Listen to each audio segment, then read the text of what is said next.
જામનગરથી વિગતો છે। શિક્ષકને સસ્પેન્ડ કરાતા 500 જેટલા વિદ્યાર્થીઓ ગેરહાજર રહ્યા।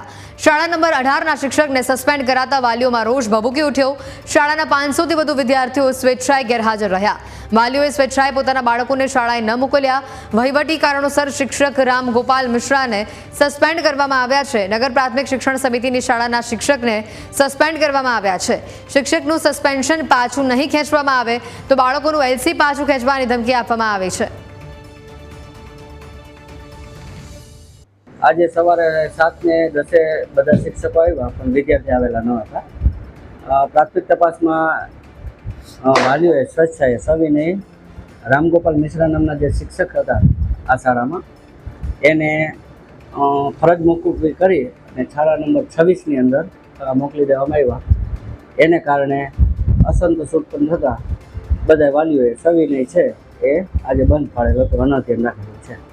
શાળામાં વિદ્યાર્થી સાથે કે શિક્ષક સાથે કે વાલી સાથે કોઈ પ્રશ્ન નથી, પણ જે પ્રશ્ન ઉદ્ભવ્યો છે વહીવટી કારણસર નગર શિક્ષણ સમિતિ દ્વારા।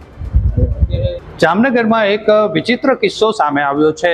સામાન્ય રીતે શિક્ષકોની કોઈ વાલીઓ દ્વારા ફરિયાદ કરવામાં આવતી હોય છે કે આ શિક્ષક બરાબર નથી અથવા તો બાળકોને વિદ્યાર્થીઓને મારે છે, પરંતુ જામનગરમાં શાળા નંબર 18માં આવેલી જે સરકારી શાળા છે તેમાં જે બાળકો છે તે શિક્ષકના સપોર્ટમાં આવ્યા છે અને વાલીઓ દ્વારા તે બાળકોને ભણવા માટે મોકલવામાં આવ્યા નથી। આપ જોઈ રહ્યા છો શાળા નંબર 18ના જે આ દ્રશ્યો છે, આ બેન્ચો ખાલી છે, વિદ્યાર્થીઓ સ્વેચ્છાએ આવ્યા નથી અને જે શિક્ષકો છે હાજર છે પરંતુ વિદ્યાર્થીઓ આવ્યા નથી।